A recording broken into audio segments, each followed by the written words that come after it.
할렐루야. 아멘. 지난주에 이어서 같은 말씀을 가지고 나누려고 하는데요. 자, 오늘 본문에 보면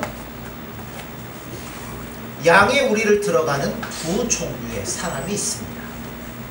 하나는 양의 우리의 문으로 들어가는, 정문으로 들어가는 목자가 하나 있는가 하면, 또 하나는 울타리를 넘어서 들어가는 절도와 강도가 있다라고 예수님 말씀을 합니다. 우선 왜 양의 우리의 정문으로 들어가는 자와 담을 넘어 들어가는 자들에 관한 비유를 예수님이 말씀을 하실까 하는 것을 먼저 아셔야 돼요. 자, 여기서 우리가 기억해야 될 것은 양에 들어가는 우리는 궁극적으로 양이 거기에서 살 곳은 아니에요. 이 우리는 뭐를 하기 위한 것이냐면 임시로 보호하는 것이고, 결국에는 그곳에서 꺼내놓아서 더 좋은 곳으로 가기 위한 것이 이 양의 우리입니다.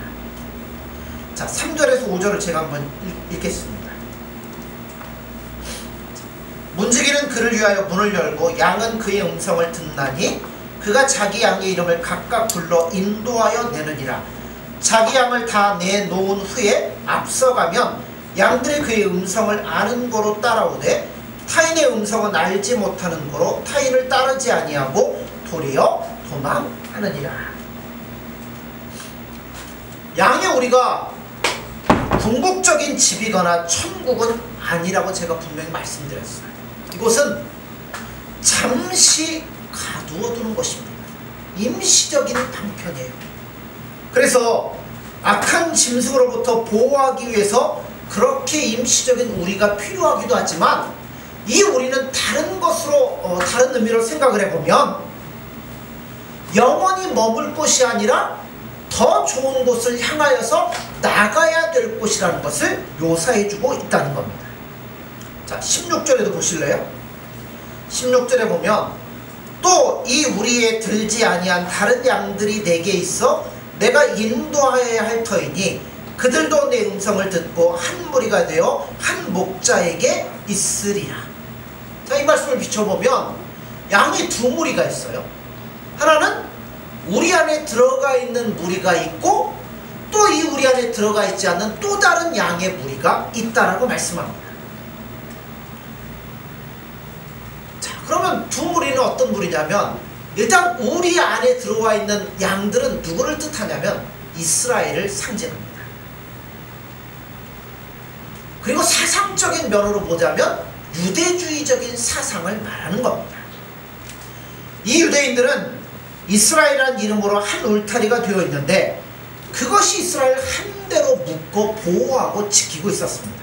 그런데 그 보호가 궁극적인 목표는 아니라고 제가 계속 말씀을 드리는 거예요. 잠시 그곳에 놓아둘 뿐이기 때문에 조금 있으면 누가 와요? 목자가 올 거예요. 목자는 누구예요? 예수님이 올 거라는 겁니다.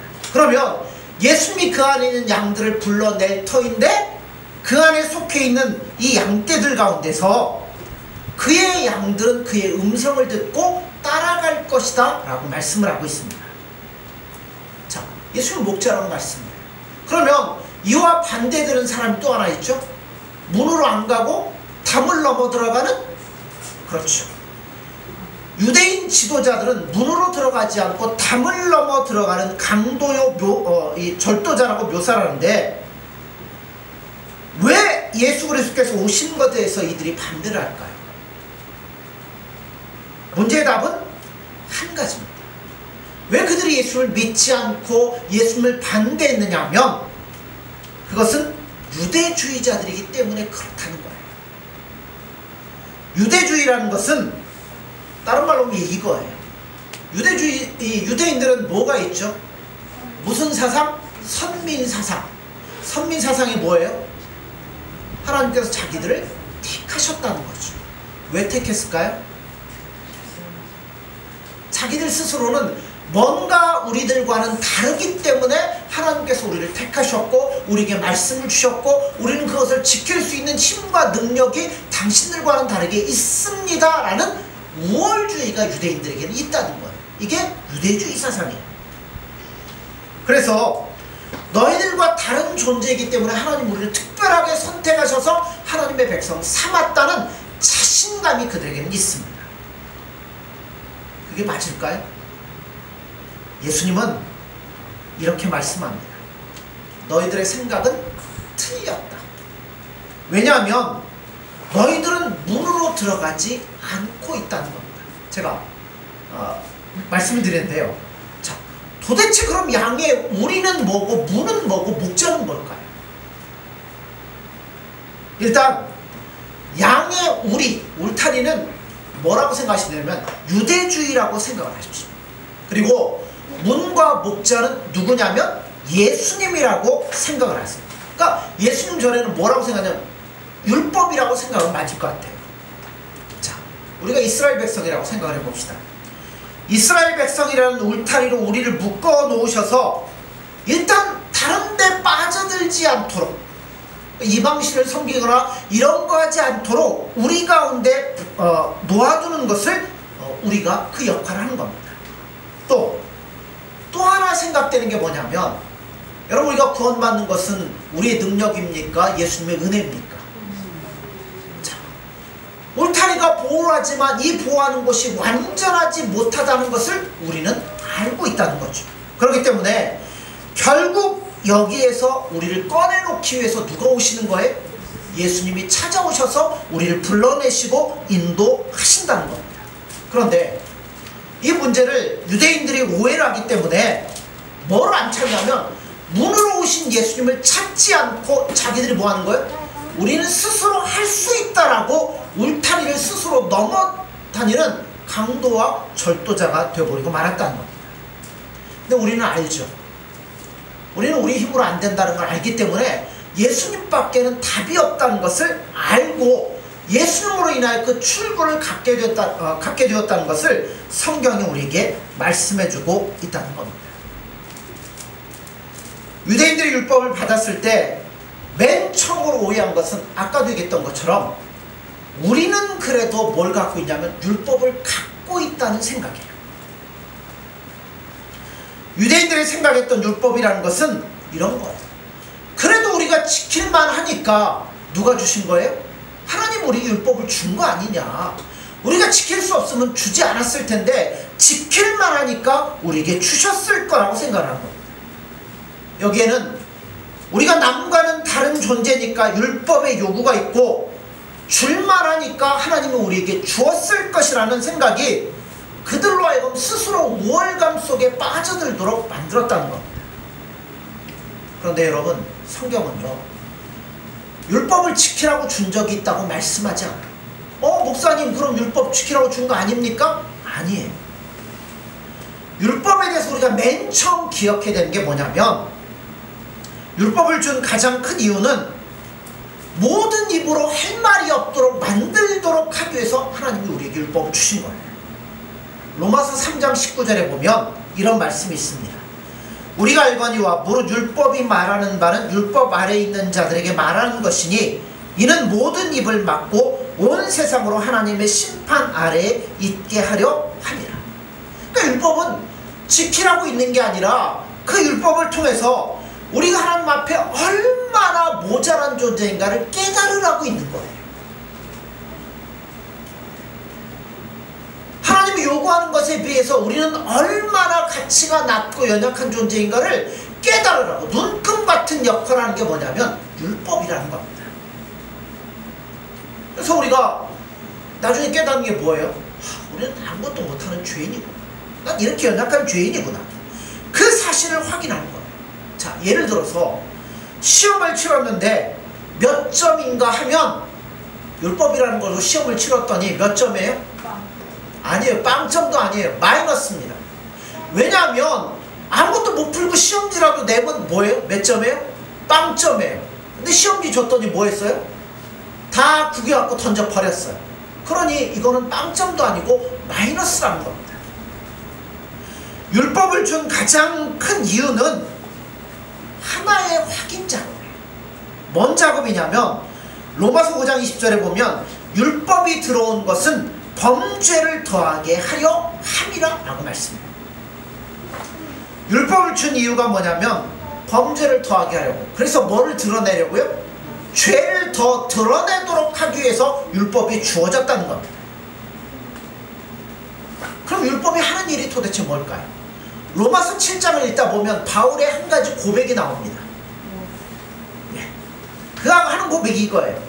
내 마음속에 뭐가 있다고요? 선한 마음이 한쪽에 있어요. 근데 또 한쪽에는 뭐가 있어요? 악한 마음이 있어. 그래, 이 두 개가 맨날 싸우는데 누가 이긴다고요? 선한 생각이 있는데도 불구하고 한 번도 이겨본 적이 없더라는 거예요. 악한 것이 늘 승리를 하더라는 겁니다. 그래서 사도 바울이 뭐라고 고백해요? 오호라, 나는 곤고한 사람이로다. 이 사망의 몸에서 누가 나를 건져내랴. 바울이 보니까 착한 마음도 있고 악한 마음도 있는데 이게 두 개 싸워갖고 맨날 욕심에 휘둘리고 세상적인 것에 휘둘리고 그러더라는 겁니다. 그래서 율법이 무엇을 확인시키기 때문에 이런 고백이 나오냐면 바울이 깨달은 게 뭐예요? 내 힘으로는 안 되더라는 겁니다.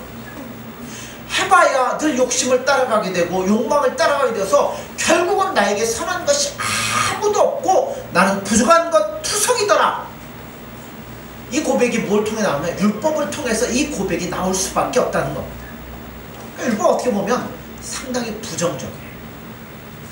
율법 아래 매였고 갇혀 있었다는 표현이 적나라하게 나온 것이 갈라디아서 3장이에요.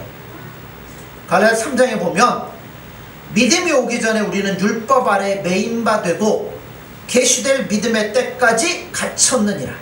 이같이 율법이 우리를 그리스도께로 인도하는 초등교사가 되어 우리로 하여금 믿음으로 말미암아 의롭다함을 얻게 하려 함이라. 자, 율법이 우리를 누구에게로 인도한다고요? 예수님께로 인도한다고 했어요. 아주 중요한 이야기입니다. 율법이 율법 자체에 뭐 예수님을 보여주거나 계시하는 건 없어요. 율법은 율법이에요. 또 율법이 예수님께로 화살표같이 방향을 막 인도하거나 하는 일도 아니에요. 그러니까 율법을 지키다 보면 예수님을 발견하게 되고 율법을 지키다 보면 이 율법이 예수님께로 우리의 방향을 끌어간다? 아니에요. 율법이 하는 건 딱 한 가지. 율법이 주어짐으로써 나는 나에게 어떠한 조건도 어떠한 능력도 어떠한 힘도 없다라는 것을 깨닫게 하는 게 율법인 거예요. 그러면 왜 율법이 예수님께로 인도하는 초등교사가 된다는 말입니까? 그거는 결국 이거예요. 여러분, 우리가 어떻게 구원받습니까? 누구의 능력으로? 여러분, 예수님 먼저 찾아보신 적 있어요? 나에게 구원이 필요합니다. 예수님 나 구원해 주세요. 요청해 본 적 있으십니까? 없어요.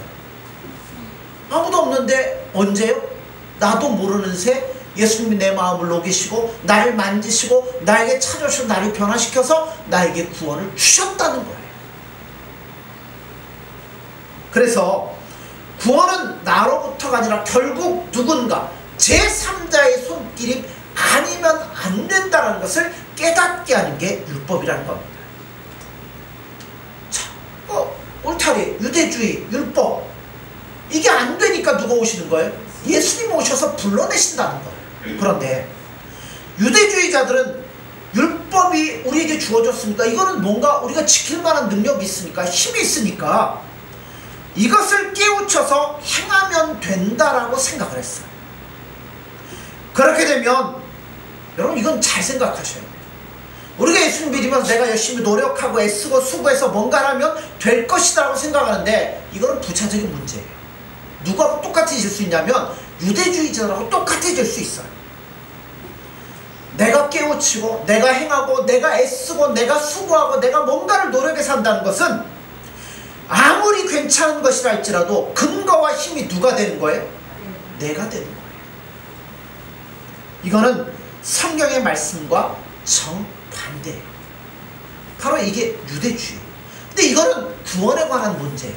구원받고 난 이후에는 뭐 해야 돼요? 내가 해야죠. 열심히 예수님 앞에 죽으림을 다해 살아가야죠. 그러니까 구원의 문제에 있어서는 나의 능력, 이건 소용이 없다는 겁니다. 양의 우리를 넘어다니는 자들의 얘기가 유대인들만의 이야기거나 아니면 구약시대 이야기만이 아니에요. 이거는 모든 시대의 성도들을 향해서 주시는 메시지입니다. 오늘 신자들이 신앙이라는 이름으로 갖고 있는 것들 중에도 유대인들이 율법에 대해 갖고 있는 마음 자세와 똑같은 자세로 신앙생활하는 분들이 있을 수 있어요. 이거는 큰 문제를 불러일으킬 수밖에 없습니다. 만일 여러분 이렇게 생각해 보세요. 만일 내가 예수 그리스도를 소유하고 있다. 나는 예수님을 선택했다. 나는 이제 예수님께서 명령하신 대로 살고 있다. 이거는 뭘까요? 이게 유대주의자. 다른 사람을 모르는 그리스도를 저는 압니다. 여러분 그러나 그렇지 않다는 거예요. 율법이 우리 앞에 있어서 가장 먼저 깨닫게 해주는 게 무엇이냐면 늘 하는 게 그거죠. 우리에게는 구원의 가능성이 아무것도 없다는 겁니다. 그런데 자신의 판단과 선택으로 구원에 이뤘다고 생각한다면 그거는 잘못된 거예요. 우리가 받은 구원은요, 아까도 얘기했던 것처럼 내가 예수님께 요청해서 받은 거 아니에요. 내가 예수님을 찾은 것도 아니에요. 예수님을 선택해서도 아니에요. 단지 예수님이 나에게 오셨기 때문에 그렇다는 거예요. 사도행전 3장 1절에서 8절에 보면 베드로와 요한이 제9시 기도 시간에 성전에 올라갔어요. 올라가다 누구를 만나요? 성전 미문에 앉은 안진뱅이를 만나게 됩니다. 자, 그 안진뱅이를 만나서 그를 고쳐주게 되는데 잘 보세요.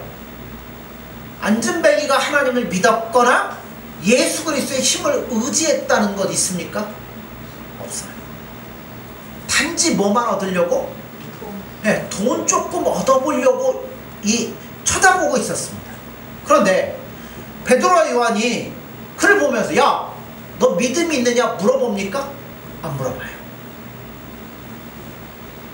아무런 대화도 안 해요. 뭐라고만 해요?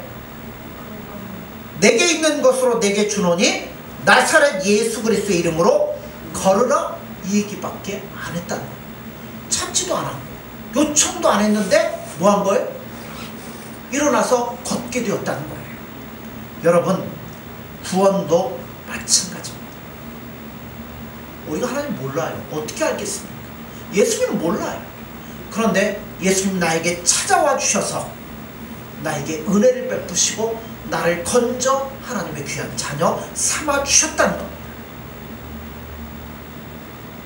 그래서 기독교는 늘 무슨 종교라고 하냐면 은혜의 종교라고 말하는 겁니다. 또한 구원은 뭐라고요? 선물이라고 말씀을 합니다.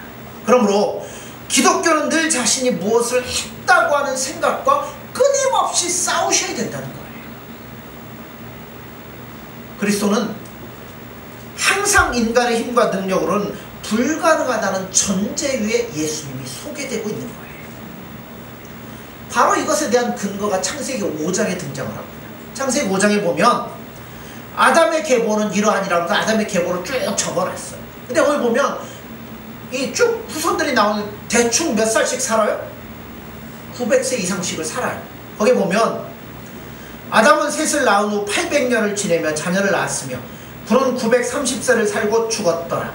셋은 105세에 에노스를 낳았고 에노스를 낳은 후 807년을 지내며 자녀들을 낳았으며 그는 912세를 살고 죽었더라.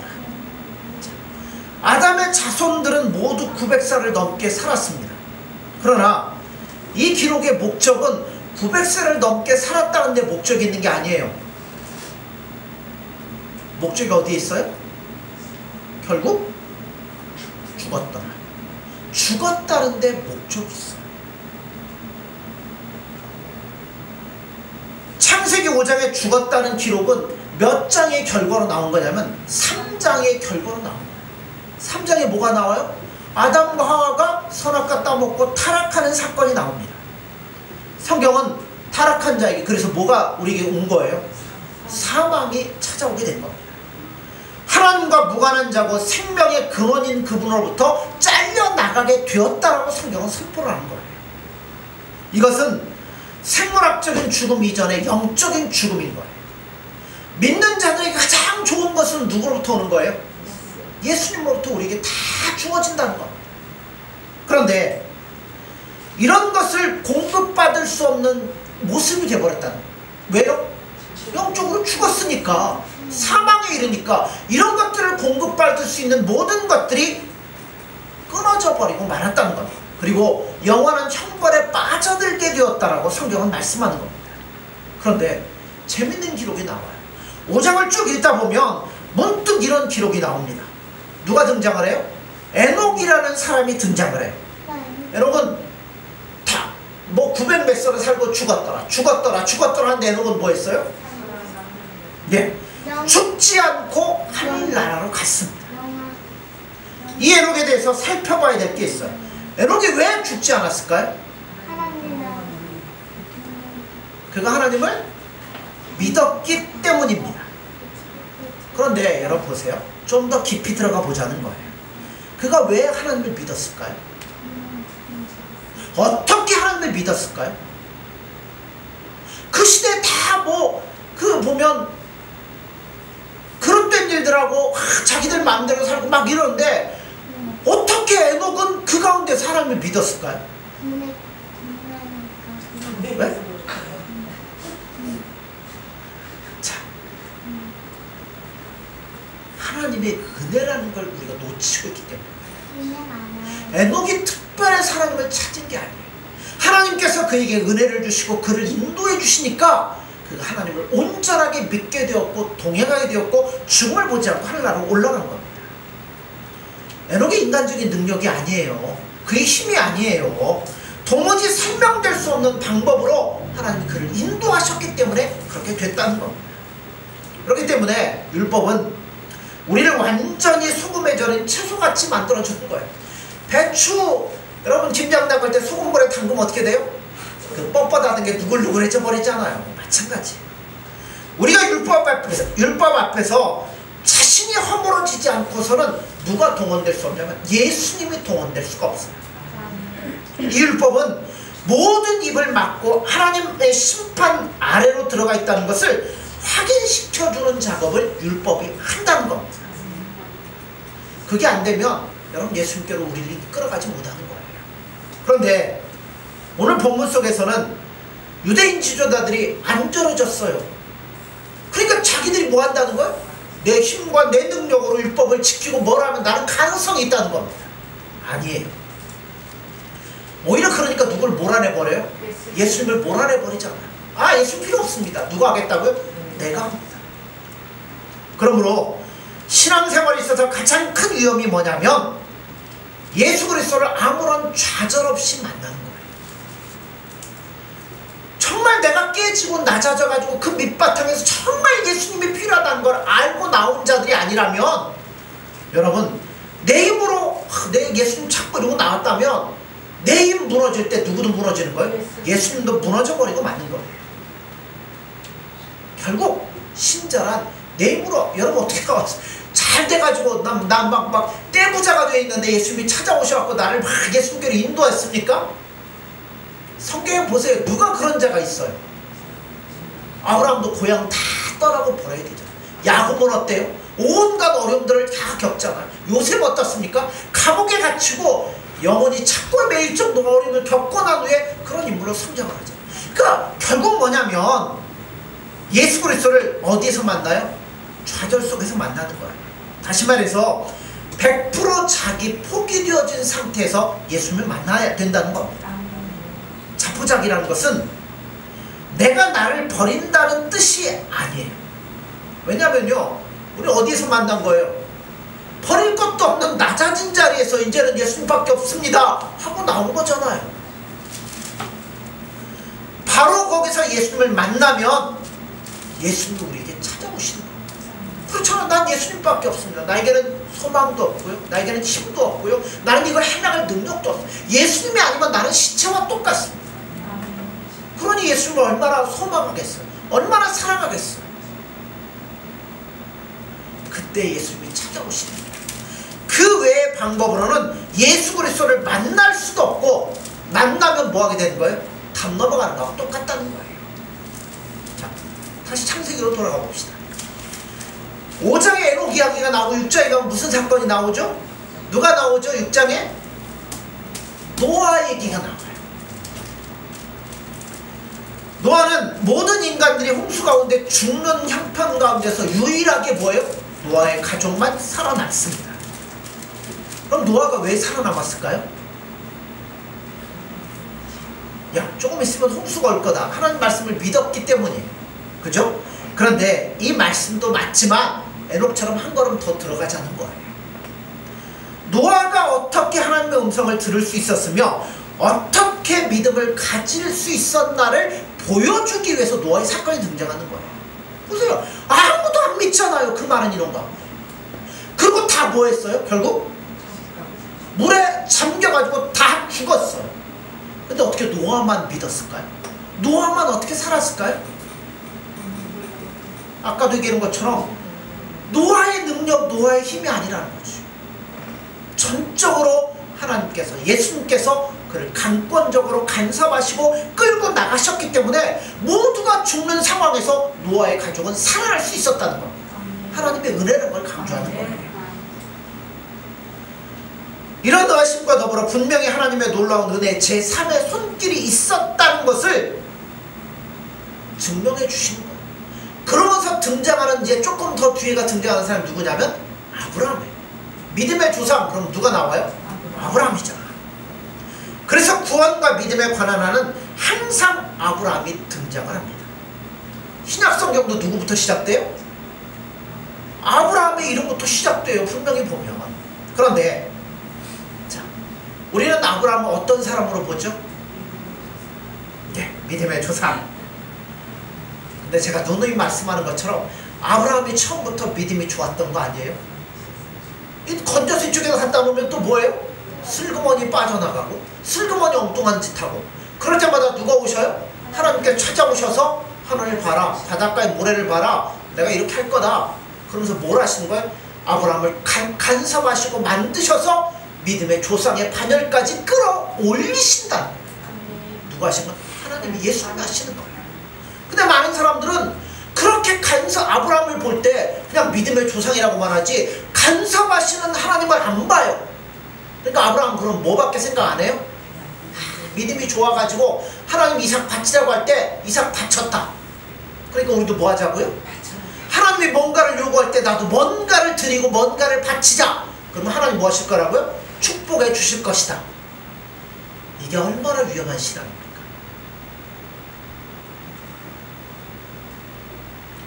죄송하지만 그건 신앙이 아니라고 하셔야 돼요. 오늘날 신앙의 문제에 있어서 가장 큰 싸움이 있다면 바로 이거예요. 우리는 너무나 훈련이 잘 돼 있어서 우린 오직 누구밖에 없어요? 예수님. 신앙의 목표도 예수님. 그러니까 어떻게 하면 예수님을 더 사랑하고 어떻게 하면 예수님을 더 알아가고 어떻게 하면 그분께 영광을 돌리고 어떻게 하면 그분과 동행할까? 여기에 초점을 맞추잖아요. 근데 이걸 모르면 누구처럼 되는 거예요? 야, 온 힘을 다해서 뭔가를 드리자. 그럼 뭐 하신다고요? 하나님 우리 은혜를 주실 거다. 여러분 그렇게 간다는 거예요. 우리가 유대 지도자들과 다른 거라고 생각하는데요. 여러분 그러지 않아요. 예수님 만나지 못하면 우리도 똑같이 그렇게 살아갈 수밖에 없어요. 우리 교회가 큰 교회는 아니지만 이런 의미에서 보면요. 얼마나 여러분 우리가 복된지 몰라요. 그러므로 여러분들이 가지고 있는 신앙을 점검해 보셔야 돼요. 우리 신앙을 이야기할 때 이런 식으로 이야기가 돼야 돼요. 어떤 식이냐면 내가 그리스도를 믿은 게 아니라 예수님이 나에게 찾아오셨습니다. 내가 예수님을 먼저 알게 된 것이 아니라 예수님이 먼저 나를 알고 나에게 오셨다는 거예요. 오늘 본문에서도 분명히 기록되어 있습니다. 그 이름을 각각 불러낸다고 했어요. 우리 다 알고 계시다는 이야기예요.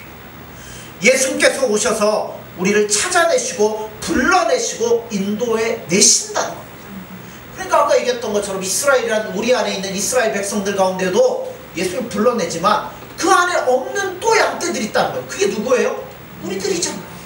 우리들도 그 목자가 우리의 이름 각각을 불러 그에게로 인도하신다고 했어요. 그러니 이스라엘이나 우리가 공통적으로 뭐냐면 예수님이 나를 불쌍히 여기셨어요. 나에게 찾아오셨어요. 나를 만나주시고 나를 이렇게 이끌어주셨다. 이 감격과 감사가 있다는 겁니다. 그러므로 여러분, 기독교에는 절망이 있을 수가 없어요. 왜냐하면 우리는 어디서부터 시작한 거예요? 바닥에서 시작한 거잖아요. 좌절되어서 절망되어서 예수님이 나에게 찾아와 나를 끌어주셨잖아요. 그러므로 우리가 절망이 없어요. 포기가 없어요. 포기는 뭐 할 때만 쓰면 돼요? 김장 담글 때, 배추 포기 셀 때만 쓰시지, 예수 믿는 사람은 포기가 없어요. 왜냐하면 포기된 자리에서부터 예수님이 찾아오셔서 나를 만지시고 다듬어 가시고 이끌어 가시기 때문에 가요.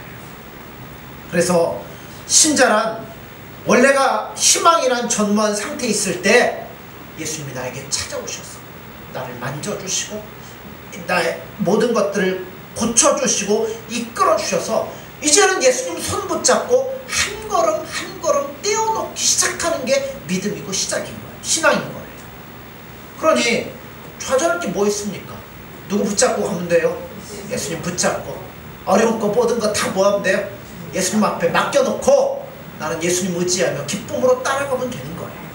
그래서 좌절할 거 없어요. 옛날보다 한 걸음 더, 한 걸음 더, 한 걸음 더 나가는 것밖에 없다는 겁니다. 그런데 이와 같은 신앙이 아닐 때는 심각한 문제가 발생하게 된다는 거예요. 성경은 아주 심각하게 말합니다. 예수님으로 인하여 출발되지 않고 예수님만 의지하고 예수님 목적이 아닌 신앙은 마치 무엇과 같냐면 눈먼 인도자. 소경이 소경을 인도하면 어떻게 되겠어요? 둘 다 구렁텅이에 빠지고 멸망으로 향할 수밖에 없는 거죠. 그러므로 조심하셔야 돼요. 유대인들이 이 실수를 했고 오늘날 신자들도 이러한 실수를 할 수 있는 위험성들이 너무나 많이 있습니다. 예수 믿는다는 것이 우리로부터 시작되거나 추적된 것이 아니라 예수님으로부터 시작되었고 그분이 이루실 것이고 그분이 만들어갈 것이라는 것을 늘 잊지 마셔야 돼요. 나는 안 돼요. 그러니까 예수님이 지금도 뭐 하시는 거예요? 작업을 통해서 다듬어가고 만들어가시는 거예요. 이거를 잊어버리게 되면 그게 울타리를 넘어가는 도적이 되고 강도가 되는 겁니다. 예수님이 나에게 도입되는 것은 여러분 내가 열심히 노력을 했더니 끝에 예수님이 계시더라. 맞는 것 같지만 아니에요. 내가 좌절과 낙심과 절망하고 있을 때 하나님이 주신 해답이 뭐냐면 예수님인 거예요. 그러니까 내가 찾아갖고 이렇게 했던 예수님이 나에게 뭐 힘을 주시거나 이게 아니라 내가 찾고 노력했지만 나에게는 답이 없고 아무것도 없고 절망되어 있을 때 그때 예수님이 답으로 우리에게 주어지는 겁니다. 그래야만 우리가 누구를 온전히 붙잡겠어요? 예수님을 붙잡는 거죠. 예수 믿는다는 것은 우리로부터 시작된 것 절대 아닙니다. 예수님은 그래서 준비된 자를 부르지 않습니다. 예수님은 힘이 있는 자를 부르지 않습니다. 기독교의 내용을 뭐라고 해요? 복음이라고 얘기하잖아요. 복음이라고 하는 이유가 여기에 있어요. 결코 잘난 자 요구하지 않습니다. 오시면 누구에게 오시겠어요? 소경에게 오잖아요. 10장 사건, 우리가 이제 9장 사건 다루는 것처럼 소경이 예수님 안 찾았잖아요. 요구하지도 않았잖아요. 근데 누가 오신 거예요? 예수님 오셨잖아요. 그리고 은혜를 베풀어 주셨잖아요. 마찬가지로 우리도 안 요구했을 때 예수님 나에게 안 오셨으면 어떻게 됐을까요?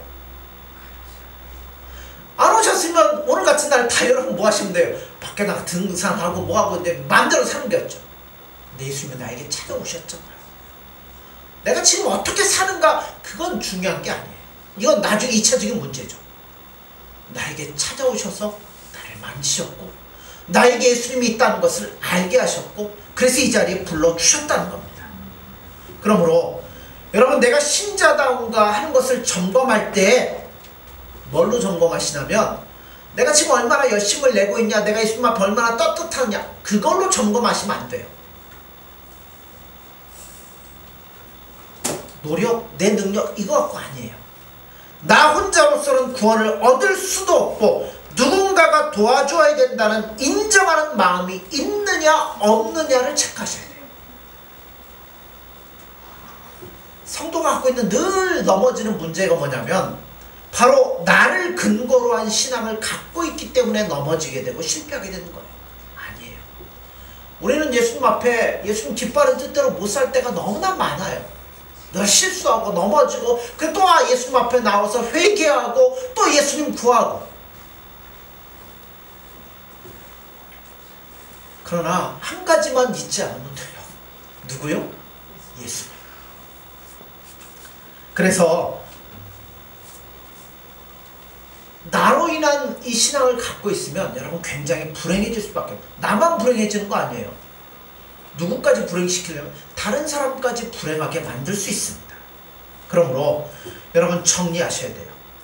우리 된 것, 바울 고백처럼 나의 나 된 것은 하나님의 은혜입니다. 바로 예수님이 나를 붙잡고 계시다는 거예요. 우리 주님께서, 예수님께서 나를 붙잡으시고 나를 위해서 해주시는 것에 대해서 어떻게 신자답게 살 거냐, 이거는 2차적인 문제예요. 일단은 뭐를 늘 잊지 마셔야 되냐면 예수님께서 나를 사랑하셔서 나를 찾아주셨다는 거예요. 그리고 나를 절대 놓지 않고 포기하지 아니하시며 나를 만들어 가신다는 것. 여러분 이것을 잊지 않을 때 우리가 좌절할 수 없어요. 그렇죠. 어떤 환경 가운데 예수님이 나를 붙잡고 계시는데 우리가 어떻게 넘어지며 좌절할 수 있겠습니까? 바로 거기서부터 시작하십시오. 그리고 이제는 그런 예수님밖에 없으니까 그런 예수님을 더욱더 뜨겁게 사랑하며 예수님과 동행할 수 있는 저와 교회 여러분들 되어지기를 간절히 소원합니다. 기도하겠습니다.